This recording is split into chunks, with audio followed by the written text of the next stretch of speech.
आज मैं इसी शर्त पर इस मुद्दे पर डिबेट करने जा रहा हूँ कि आप शुरू से अंत तक इस वीडियो को देखेंगे ज़रूर, क्योंकि ये प्रयास मेरा खुद का नहीं है। ये प्रयास जनता के लिए है, जन जन के लिए है और भारत के भविष्य के लिए, उत्तर प्रदेश के भविष्य के लिए है। आपके होने वाले बच्चों और भविष्य में जिन बच्चों की नींव तैयार होनी है पढ़ाई लिखाई से, एजुकेशन से, उसके लिए हमें प्रयास करने जा रहे हैं। क्योंकि मैंने देखा कि अक्सर ऐसे मुद्दे होते हैं जिनमें मुर्गों की तरह लड़ाया जाता है, तो वास्तव में लोग बहुत खुश होकर के देखते हैं, मज़ा लेते हैं और उसके बाद फिर भूल जाते हैं। पर भूलना नहीं है, याद रखना है। मेरा नाम है सौरभ, बहुत बहुत स्वागत है आपका सत्य भारत में। मेरे साथ आज आशीष हैं, जो पेशे से शिक्षक हैं, जिनको शिक्षा के अधिकार और बच्चों के अंदर पढ़ाई लिखाई से लेकर के समाज में शिक्षा के प्रभाव, इन सभी विषयों का बड़ा ही गूढ़ ज्ञान है और तत्व को समझते हुए ये अखबार के संपादकीय पृष्ठों पर भी लेख लिखते रहे, समाज को जागरूक करते रहे हैं। मेरे साथ सामाजिक चिंतक के रूप में एक जाने माने चेहरा हैं, आप जानते ही होंगे। बहुत सारे मुद्दों पर आप इनको सुन चुके हैं, जान चुके हैं, जो प्रखरता से अपनी बात समाज में रखते रहे हैं। तो ऐसे गणेश मिश्रा जी, बहुत बहुत स्वागत है आपका सत्य भारत के हमारे इस प्लेटफॉर्म पर। बहुत बहुत धन्यवाद। आज का जो हमारा मुद्दा है एजुकेशन, शिक्षा, पढ़ाई लिखाई, बड़ी सामान्य भाषा में इसलिए बोल रहा हूँ ताकि लोग भी समझें। हो सकता है कि बड़ा साहित्यिक शब्द हो जाए तो लोगों को लगे यार ये हमारे सर के ऊपर से जा रहा है। तो चूँकि पहला ही सवाल आपसे ही, वर्तमान में आप सरकारी शिक्षा को और प्राइवेट शिक्षा को, जो निजीकरण है शिक्षा का, दोनों को किस रूप में देखते हैं? क्या अंतर है और क्या होना चाहिए? देखिए, सबसे बड़ी बात जो सरकारी शिक्षा और प्राइवेट शिक्षा में मूलभूत अंतर है, प्राइवेट शिक्षा जो है वो इंफ्रास्ट्रक्चर पर डिपेंड ज़्यादा है। हम देखते हैं बड़ी बड़ी बिल्डिंग्स हैं, बसेज हैं, जबकि सरकारी स्कूलों में ऐसा संभव नहीं हो पा रहा है। हालांकि सरकार ने बीते कुछ दिनों से कायाकल्प प्रोग्राम चलाया है, जिसमें हम देखते हैं बहुत से जो सरकारी स्कूल हैं उनमें आमूलचूल परिवर्तन आया है। पहले ऐसा होता था कि पीने की पानी की व्यवस्था नहीं थी, बिल्डिंगें उचित नहीं थी, बरसात में पानी भर जाता था। अब हमें ऐसा बहुत कम देखने को मिलता है।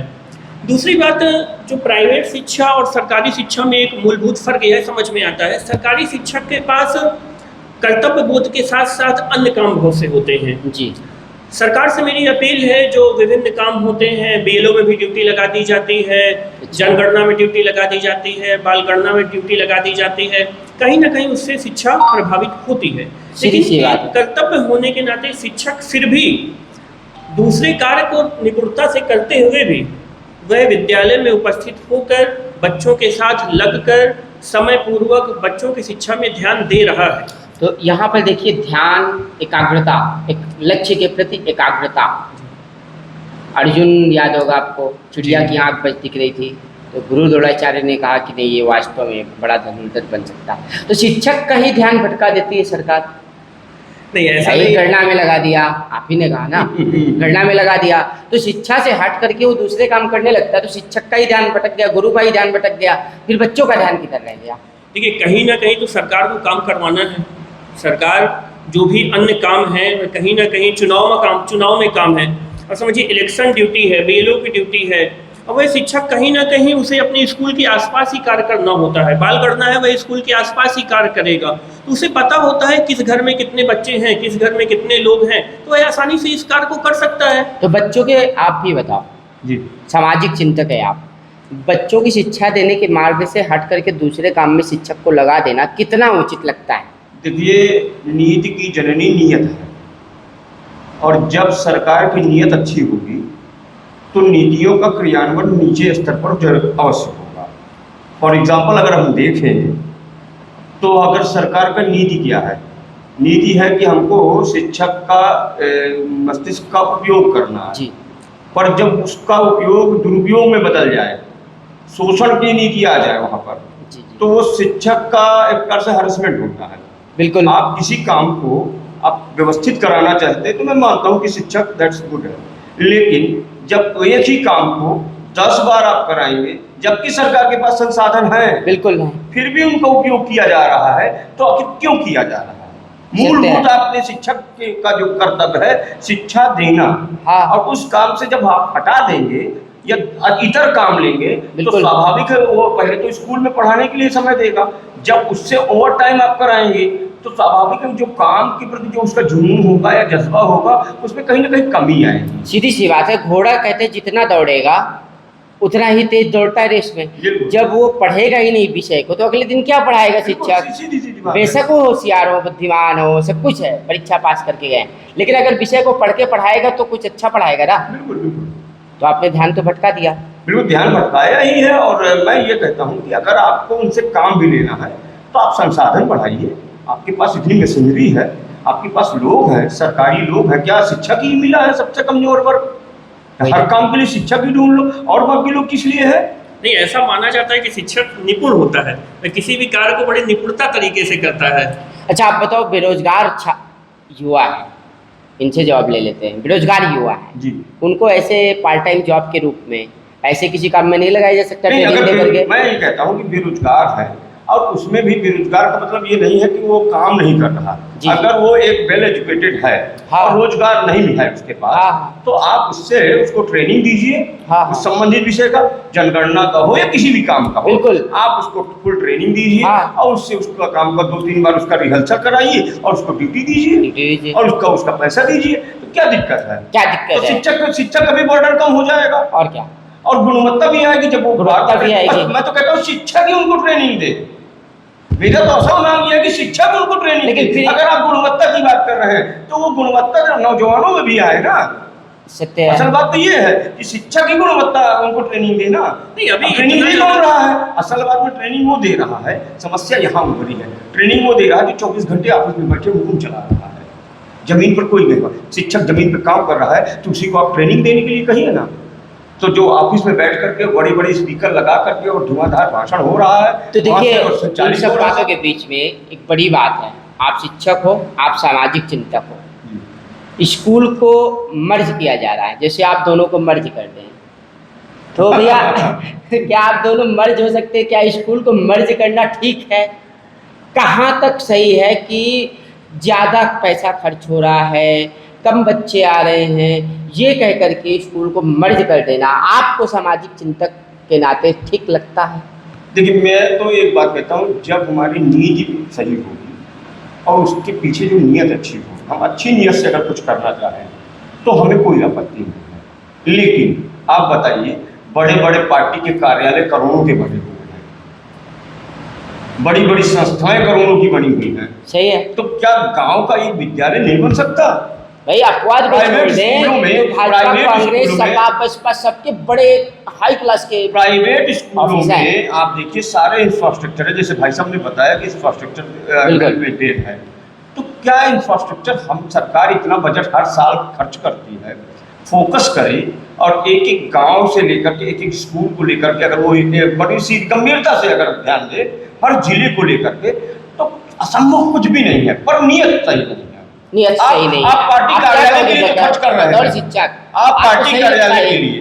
देखिए, कभी कभी हम स्कूलों में ऐसा भी देखते हैं जहाँ छात्र संख्या बहुत कम है। जी जी। सरकार का ऐसा मानना है, सरकार का निर्देश है कि जहाँ भी विद्यालयों में 50 से कम छात्र संख्या है उन स्कूलों को नज़दीकी विद्यालय में मर्ज किया जाए, जी। उनका विलय किया जाए। हालांकि ये सरकार ने निर्धारित किया है, लेकिन जिला प्रशासन क्या है, जो विद्यालय प्रशासन है, वह अपने स्तर से कहीं 30 छात्र संख्या पे, कहीं 20 छात्र संख्या पे, या कहीं कहीं ऐसा भी देखा गया है कि 80 छात्र संख्या पे भी विद्यालय मर्ज किए जा रहे हैं।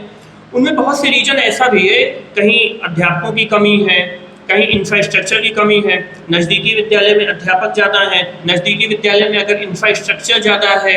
तो जैसा कि आपने कहा कि अगर नीयत सही है तो सरकार यह कहती है कि बच्चों को उचित संसाधन उपलब्ध कराए जाएं।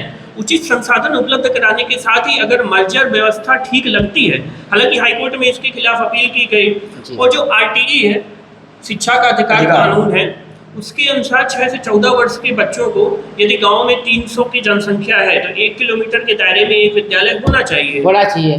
तो ऐसा नहीं है कि मर्जर व्यवस्था बिल्कुल विपरीत है, सरकार का भी विरोध विपक्ष भी कर रहा है, लेकिन अभी भौतिक स्थिति को देखते हुए मर्जर किया जा रहा है। अभी आप कई जिले में देखेंगे जहां मर्जर व्यवस्था को वापस लिया गया कुछ स्कूलों में। अभी मैं आपको चित्रकूट जिले में ही बताऊं, एक विद्यालय है चित्रकूट ब्लॉक का, उसे नज़दीकी विद्यालय में मर्ज किया गया, लेकिन बीच में नाला पड़ता था, मर्जर कैंसिल किया गया। तो अगर भौतिक परिस्थितियाँ ठीक नहीं हैं बच्चों की, और हाँ देखिए एक बात जो व्यवहारिक दिक्कतें हैं, अगर मर्जर किया जाएगा या मर्जर हो रहा है, जैसा कि ऐसा सुनने में आ रहा है और ऐसा सत्य भी है कि लगभग 5000 विद्यालय मर्ज हो रहे हैं, यानी कि 5000 विद्यालय खत्म हो रहे हैं, जिससे समस्याएं यहाँ भी आएंगी कि जो नया विद्यालय है उसमें बच्चों की उपस्थिति 100% कम होगी। अगर वहाँ 80 बच्चे पहुँच रहे थे तो वहाँ 80 बच्चे टोटल नहीं पहुँच पाएंगे।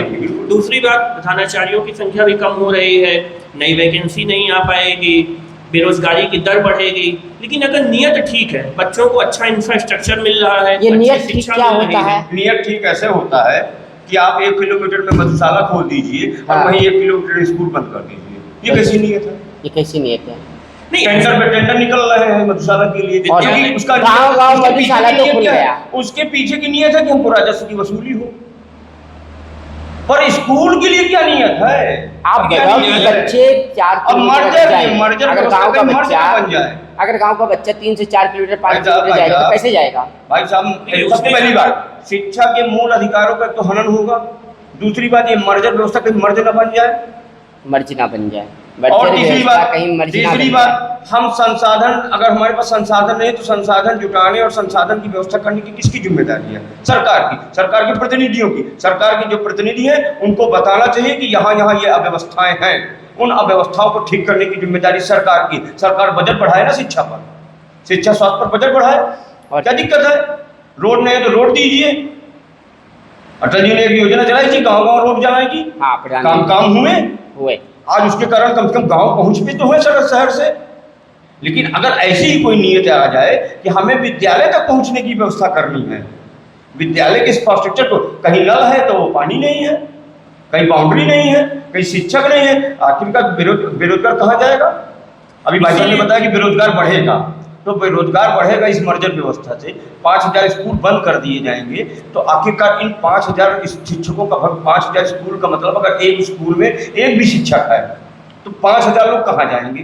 चलिए उनको उठाकर देखिए दूसरी जगह विद्यालय शिफ्ट होगा, दूसरी जगह टीचर भी शिफ्ट हो जाएंगे। टीचर शिफ्ट हम मानते हैं कि शिक्षक भी शिफ्ट हो जाएंगे, हाँ। पर क्या संभव है कि वो बच्चे जो एक 10-10 5-5 किलोमीटर जाकर के पढ़ पाएंगे? सड़कें नहीं है, कहीं बाढ़ की स्थिति देख लीजिए, आप चमड़ौआ तरफ चले जाइए, नदी के ऊपर जल रहा है, बहुत सारी जगहों पर ऐसा है। अब आप बताओ, मर्ज करने की व्यवस्था से सरकारी शिक्षा को लाभ होगा या प्राइवेट शिक्षा को लाभ होगा? देखिए कहीं ना कहीं प्राइवेट शिक्षा को लाभ होगा। दूसरी बात ये है कि जो सरकारी विद्यालयों में है वहाँ जो एडमिशन की उम्र है, जुलाई में बच्चे की उम्र 6 साल पूरी होनी चाहिए, कहीं ना कहीं इससे भी उपस्थिति है या नामांकन है प्रभावित होता है। अब आप ईमानदारी से ये बता दो कि इस निर्णय से सरकारी शिक्षा की छवि अच्छी हो रही है या बुरी हो रही है, खराब लग रही है? हर चीज के दो पहलू होते हैं, सकारात्मक पहलू भी होता है, नकारात्मक पहलू भी होता है। सपोज कीजिए किसी विद्यालय में 2 शिक्षक हैं या 1 शिक्षक है और वहाँ 15 बच्चे हैं, 20 बच्चे सीधा सीधा जवाब दीजिए ना। अगर उसको नजदीकी विद्यालय में मर्ज किया जा रहा है, वहाँ 4 खराब लगेगा या अच्छा लगेगा? आप बता दीजिए, नहीं बता पा रहे हैं। 5 अध्यापक हैं, आप बताओ ना। बताएंगे। अगर उसको उन 15 बच्चों को 20 बच्चों को नजदीकी विद्यालय में मर्ज कर, डायरेक्ट नहीं कह पा रहे हैं ना, वहाँ 4 अध्यापक हैं, 5 अध्यापक हैं, तो उनको बेहतर शिक्षा प्रदान की जा सकती है। रही बात दूरी की, तो उसके लिए सरकार ने कहा है कि हम संसाधन उपलब्ध करवाएंगे। इलाहाबाद हाईकोर्ट में भी जब अपील की गई तो उसमें भी सरकार ने कहा है कि हम संसाधन जब उपलब्ध कराना तो अभी करा दो। कहाँ है बसें, कहाँ है ऑटो, क्या है ई रिक्शा? एक भी बच्चा अगर विद्यालय में एनरोलमेंट है तो सरकार की जिम्मेदारी है कि उसको व्यवस्था वहाँ पर संसाधन उपलब्ध कराए। क्या दिक्कत? पहली प्राथमिकता तो यही होनी चाहिए। अगर एक भी बच्चा एनरोलमेंट हुआ है, एक नेता जो फॉर्च्यूनर से चलता है उससे ज्यादा खर्चा आ रहा होगा एक शिक्षक के ऊपर। 8 किलोमीटर चलती है 1 लीटर में। अरे महोदय, जनप्रतिनिधियों को जितना दिया जाता है निधि, आप देख लीजिए, जिनका उनका भत्ता है उन भत्ते को टोटल कर लीजिए आप। अब आप बताइए ना, हेड एंड टेल की तरह सरकार के इस निर्णय से सरकारी शिक्षा का टेल अच्छा होगा या हेड बुरा होगा? देखिए, अब ये तो जनता पर निर्भर है, जनता क्या इसको किस रूप में लेती है। हर चीज लेकिन का जहाँ तक मेरा अपना मानना है, दोनों पहलू हैं। मेरा अपना मानना है सकारात्मक नकारात्मक दोनों पहलू देखिए, होता है। लेकिन सच्चाई ये है, दोनों पहलू इसलिए हैं, मेरा अपना कहना ये है, शिक्षक को खलनायक की भूमिका पे रखा गया है। ये तय हो गया कि सरकारी शिक्षक नहीं पढ़ाता है। हाँ देखिए, ये बहुत बड़ी ये बात बड़ा है कि अच्छा सरकारी शिक्षक नहीं पढ़ाता है। ऐसी बात नहीं है कि सरकारी शिक्षक पढ़ाता नहीं है, सरकारी शिक्षक पढ़ाता है, लेकिन वह जिस माहौल में पढ़ा रहा है, गांव में सरकारी शिक्षक पढ़ा रहा है, वो हम आपका बच्चा, ग्रामीण बच्चा हमारे पास 5 घंटे है, 6 घंटे है, लेकिन वह घर में 18 घंटे है। आप उसको घर में भी बोलिए कि वह पढ़े। प्राइवेट शिक्षक या शहरी बच्चों और गाँव के बच्चों में मूलभूत अंतर क्या है? शहर का बच्चा घर में जाके पढ़ रहा है। अब यहाँ एक समस्या आती है कि ग्रामीण परिवेश के लोग पढ़े लिखे नहीं हैं। ठीक है, मैं मानता हूँ ग्रामीण परिवेश के बच्चे हैं, उनके माता पिता पढ़े लिखे नहीं हैं, लेकिन वह घर में अपने बच्चों को इतना तो कह सकते हैं ना कि विद्यालय में क्या पढ़ाया गया है खोल के दिखाओ या बैठ के पढ़ो। बच्चा घर में जाता है, अभिभावक की जिम्मेदारी है। अभिभावक की जिम्मेदारी भी बनती है, सिर्फ शिक्षक की जिम्मेदारी नहीं है, अभिभावक की भी जिम्मेदारी और है। शिक्षक के खिलाफ जब ये अफवाह सिद्ध होने लगती है कि सरकारी शिक्षक नहीं पढ़ाता है, तो दोनों से सवाल है कि भाई आप आज क्यों नहीं देखिए, शिक्षक इसकी रक्षा जितने- कर सके कि आज हम आप पढ़ाते देखिए, हैं भाई। कई बड़ी बड़ी पोस्टों में लोग हैं, कई बड़े बड़े पदों में लोग हैं, सरकारी विद्यालय से निकले हुए लोग हैं। ऐसा नहीं है कि प्राइवेट संस्थान से निकले हुए लोग ही अच्छे पदों पर पहुंच रहे हैं, सरकारी विद्यालयों से भी निकले हुए लोग हैं। अभी जवाहर नवोदय विद्यालय है या अन्य तमाम विद्यालय हैं, उनके जब परीक्षाएं होती हैं, सरकारी विद्यालय के बच्चे आते हैं। नहीं, जवाहर नवोदय विद्यालय तो एक अलग विषय हो गया, वहाँ के लिए तो एक आकर्षण अभी से पैदा है, सब में पैदा, सब चाहते हैं मेरे बच्चे वहाँ चले जाएं। अब ये वहाँ सरकार ने आकर्षण पैदा किया, वहाँ कुछ व्यवस्था अच्छी होगी, वहाँ की अपनी मान्यता भी हो गई है कि मतलब अच्छी पढ़ाई होती है, 5 पास करके लोग भेज रहे हैं। लेकिन बात बेसिक शिक्षा की, 1 से 5 तक जो गाँव में स्कूल होते हैं, जो जूनियर होता है 5 से 8 तक होता है, उनकी चर्चा है। देखिए, इसमें सबसे महत्वपूर्ण विषय होता है कि शिक्षा का कैसा माहौल है गांव में, नंबर 1। और ये सामूहिक जिम्मेदारी है, अभिभावक की, शिक्षक की भी, अभिभावक, शिक्षक प्लस गांव समाज की। मैं तीनों को इंक्लूड कर रहा हूँ। शिक्षक की जितनी जिम्मेदारी है उतनी अभिभावक की भी जिम्मेदारी है, उतना उस गांव में रहने वाले समाज की भी है। अच्छा, अभिभावक को और समाज की कैसे जिम्मेदारी जा है? करके देखने का अधिकार तो है कहीं ना कहीं, अभिभावक हाँ, समिति होती है, बिल्कुल देखना बैठकें होती हैं, हर महीने हाँ। में बैठक होती है, कागज पर कागज पर नहीं, मूलभूत बैठकें होती अब हैं। ये तो सरकार बताएगी। होती, तो फिर अभिभावक कभी आवाज उठाते। अगर ऐसा आवाज तो नहीं उठाते बदल- होंगे लेकिन सरकार सुन नहीं रही होगी तो क्या करेंगे आप? अभिभावक देखिए, फिर वही हर कहा। महीने सरकारी विद्यालयों में एसएमसी का गठन होता है, शिक्षक अभिभावक की बैठकें होती हैं, एसएमसी अध्यक्ष बनाया जाता है, एक माता समिति बनाई जाती है, हर महीने बैठकें होती मतलब हैं। कागज पे सब कुछ दुरुस्त है सरकार का, सारी समितियां हैं, हमें तो ऐसे ही लग रहा है। सब कुछ है कागज पर।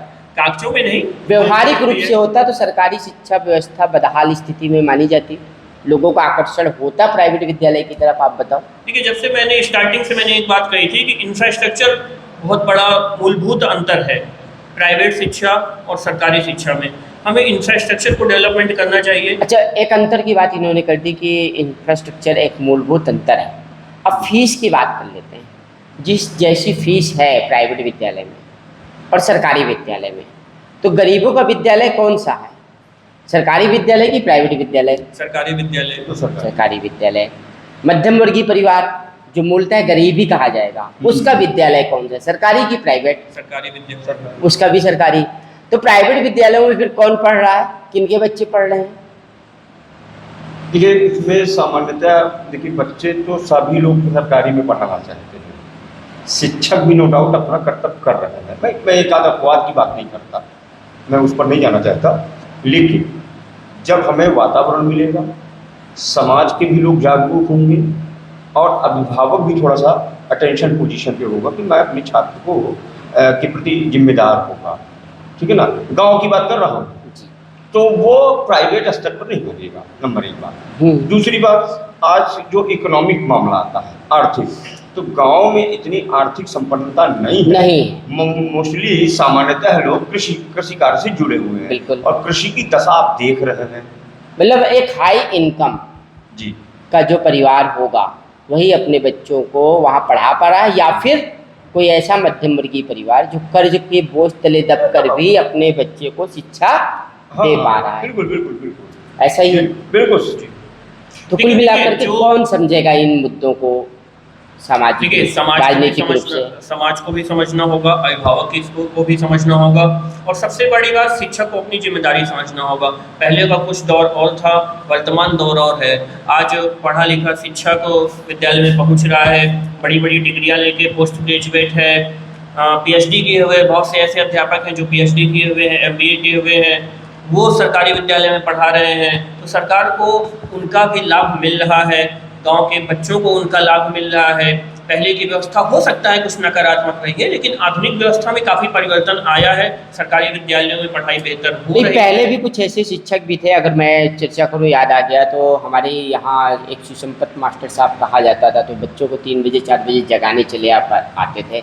आज तो शायद कोई ऐसा शिक्षक मिलेगा भी नहीं जो सरकारी शिक्षक हो आज और ऐसा वो कोई अपने नहीं। छात्र को जगाने जा रहा है। जगाने जा रहा है। पहले शिक्षा को एक सामाजिक जिम्मेदारी माना जाता था, देखिए- और शिक्षक मानते थे बहुत सारे कि मतलब वो स्कूल के बाहर भी अपने छात्र का, बच्चे का ख्याल रखते थे। अब रखता है क्या कोई?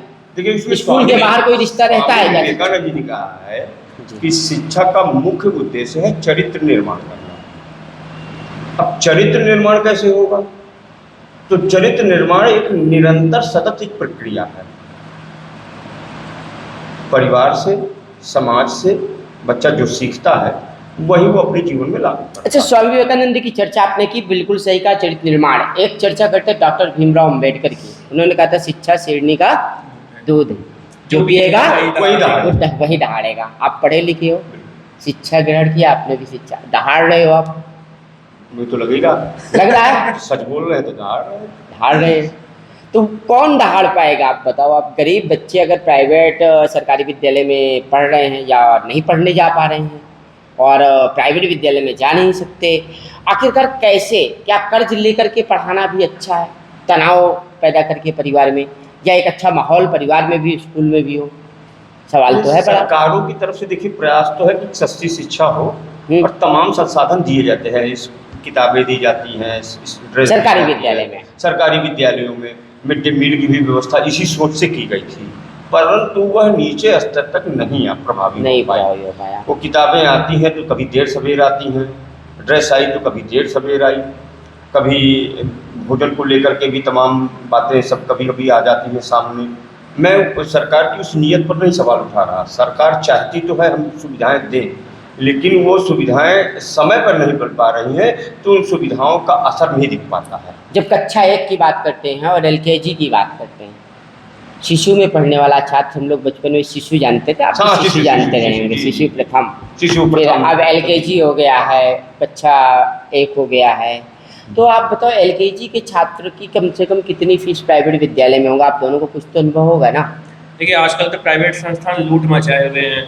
8,000, 9,000, 10,000, या कहीं कहीं आप देखिए मेट्रो सिटीज़ में देखिए, या 2 फेज सिटीज़ में देखिए, इससे भी महंगी लाख रुपए का LKG हो गया है, इससे भी महंगी शिक्षा है। और ज़्यादा ही महंगा होगा शहरों में तो। हाँ, औसतन लाख रुपए का LKG है, जो अभी तक हमने एक मोटा मोटा अध्ययन किया है। बिल्कुल हो सकता है, आप सही हुए होंगे। 50,000 एबव भी है। हाँ, अगर सारे खर्चे आप पकड़ लोगे, बच्चे का कपड़ा, बिल्कुल, सब चीज़ें। और देखिए, सरकारी स्कूलों में तो ये सुविधाएं मुफ्त में मिल रही है ना। 1,200 रुपये बच्चे के खाते में आ रहा है, बच्चों के अभिभावकों के खाते में आ रहा है।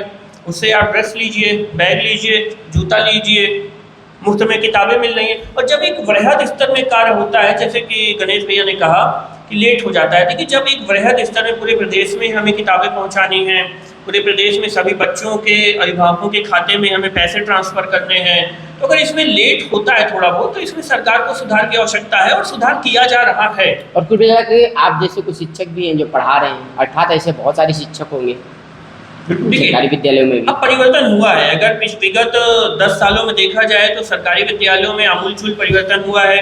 शिक्षा की जो अलग है वह तेजी से जागृत हुई है।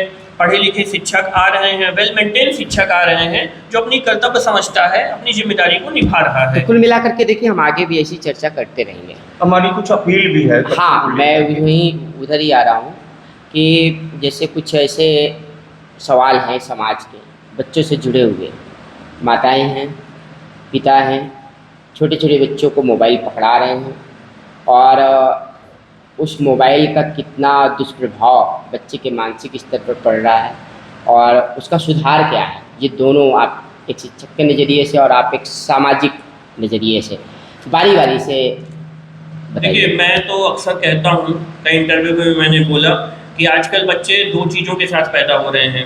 पहला मोबाइल, और जब मोबाइल का प्रयोग करेगा, एक 1.5 साल 2 साल 3 साल का बच्चा अगर मोबाइल का प्रयोग करेगा तो उसकी आई साइट कमज़ोर होगी, उसको चश्मा लगेगा। तो आजकल बच्चा मोबाइल और चश्मे के साथ पैदा हो रहा है। दूसरी बात हम देख रहे हैं, घरों में देख रहे हैं, अभिभावकों को देख रहे हैं, 2.5 साल 3 साल का बच्चा है, अगर वह रोने लगता है, 2 साल का बच्चा है, तो हम उसको मोबाइल पकड़ा देते हैं। जी। दूसरी बात क्या है कि यह बच्चा यदि मोबाइल के प्रति ज़्यादा उसकी लगन हो जाएगी तो उसमें निगेटिव पॉजिटिव दोनों प्रकार की चीज़ें हैं, लेकिन निगेटिव चीज़ें हमें ज़्यादा आकर्षित करती हैं, पॉजिटिव चीज़ें हमें ज़्यादा आकर्षित नहीं करती हैं। बच्चा यदि 4 साल 5 साल का बच्चा है या 8 साल 10 साल का बच्चा है तो वह मोबाइल में रामायण नहीं देखेगा, वह गीता नहीं सुनेगा, वह निगेटिव चीज़ों की ओर ज़्यादा अट्रैक्ट करेगा।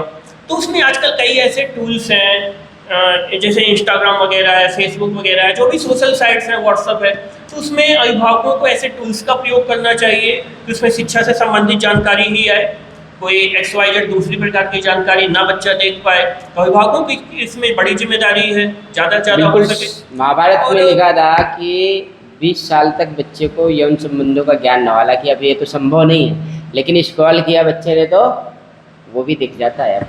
आजकल तो देखिए 8 साल का बच्चा भी इन सब चीज़ों की जानकारी ले रहा है। मैंने पढ़ा तो मैंने कहा ये व्यवस्था थी पहले, और स्क्रॉल करते ही कुछ भी आता जा रहा है, गाली गलौज भी आता जा रहा है। भाई भाषा भी तो ही है। संस्कारों का प्रभाव पड़ता है। बच्चा जो देखेगा, 4 साल 5 साल का बच्चा जिस प्रकार की भाषा को सुनेगा, उस प्रकार की भाषा को तो क्या सुधार आप क्या करेंगे एक शिक्षक के तौर पर? आप एक अपील कर दीजिए अभिभावकों से, उसके बाद उनका नंबर। देखिए, मेरी एक यही अपील है, जैसे कि मान लीजिए कभी कभी हम ऐसा देखते हैं कि बच्चा मोबाइल के लिए जिद करता है। सपोज कोई 12 साल कोई बड़ा बच्चा है या छोटा बच्चा है, आईफोन के लिए जिद कर रहा है कि मुझे 1 लाख रुपए का, 80,000 90,000 1.5 लाख रुपए का आईफोन चाहिए। अभिभावक को चाहिए कि उसको समझाएं कि देखो बेटा, मेरी सैलरी इतनी है, 80,000 90,000 है, घर के खर्चे हैं, तुम्हारी फीस है, तुम्हारे भाई बहनों की फीस है, LIC भी मुझे जमा करनी है, EMI जमा करनी है, घर का खर्चा है, इन सब करने के बाद कितना बचा। अब देखिए, वहाँ पर 2 तरीके होते हैं। बच्चे ने जिद किया कि मुझे फ़ोन चाहिए, आईफोन चाहिए। अब या तो कर्ज लेकर बच्चे को मोबाइल दिलाइए आप, ये भी गलत है, या तो आप बच्चे को डांट दीजिए, ये भी गलत है। लेकिन जब आप बच्चे को अच्छे से समझाएंगे तो वह बच्चा मानेगा, वह समझेगा। ज़्यादा से ज़्यादा मेरी अभिभावकों से यही अपील है, बच्चों को मोबाइल से दूर रखें। हालांकि आज के युग में यह संभव नहीं है, लेकिन रखना ही होगा। ऑनलाइन क्लासेज चल रही हैं, बच्चा मोबाइल से यूट्यूब में पढ़ रहा है, लेकिन उसको सीमित करें। ऐसा नहीं कि बच्चा हर वक्त 4-4 5-5 घंटे मोबाइल से पढ़ रहा है, नहीं, एक टाइम लिमिटेशन से रखें, टूल्स का प्रयोग करें। अभिभावकों को जागरूक होना होगा कि अपने बच्चों को मोबाइल से जितना ज़्यादा हो सके दूर रखें, कम से कम मोबाइल का प्रयोग करें। आपका क्या कहना है, आपकी अपील? मेरा सीधा सीधा कहना यही है, पर कहीं न जाना स्वयं प्रश्न वो प्रश्नों के समाधान। हम कभी मोबाइल को समाधान समझते थे, वो आज समाधान हमारे लिए समस्या बन गया है। कैसे? हम हर चीज़ का पक्ष और विपक्ष होता है, पर आज के परिवेश में हम देख रहे हैं तो मोबाइल लगभग नकारात्मकता की ओर बढ़ा रहा है नौजवानों को, खासतौर से छोटे बच्चों को। उसमें सुधार की क्या गुंजाइश है? तो पहले तो एक तो स्व अनुशासन, अभिभावक भी अपनी लिमिट तय करे कि हम इतने से इतने बजे तक स्वयं ही देखेंगे, उसका उपयोग करेंगे। ठीक है, उनकी अपनी मजबूरी है कि हमको कहीं काम करना है तो वो करना है, तो उसमें तो है, लेकिन हम मोस्टली घर पर जब पहुँचे तो स्व अनुशासन का पालन करें। स्व अनुशासन कि हम भी टाइम से टाइम देखेंगे, जी।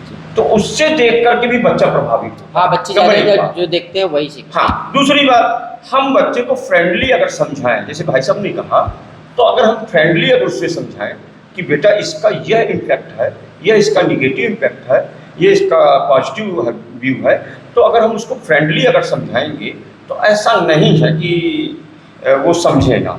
और इसलिए इसके पीछे का मैं मूल कारण समझता हूँ कि धन से हम कार खरीद सकते हैं, संस्कार नहीं। जी। तो अगर हमें संस्कार देने हैं तो हमें घर का माहौल और वातावरण भी व्यवस्थित करना करना, और उसके लिए अभिभावक को पहले स्वयं में अपने अनुशासन में लाना होगा। हम क्या होता, अपनी जान छुटाने के लिए बच्चे को मोबाइल दे दिए और अपने में व्यस्त हो गए। और आज क्या समस्या आ रही है कि हम बच्चे को समय नहीं दे पा रहे हैं, और उनको थोड़ा सा खेल कूद के प्रति जागरूक करें। आजकल देखते हैं वो मोबाइल गेम पर व्यस्त रहता है बच्चा। पहले आप देखते थे, हम आपकी जनरेशन जो है मैदानों में शाम को 5 बजे 6 बजे बच्चे आते थे, तो 5-6 बजे हम लोग जाते थे तो मैदान में खेलने जाते थे, तमाम प्रकार के खेल होते थे।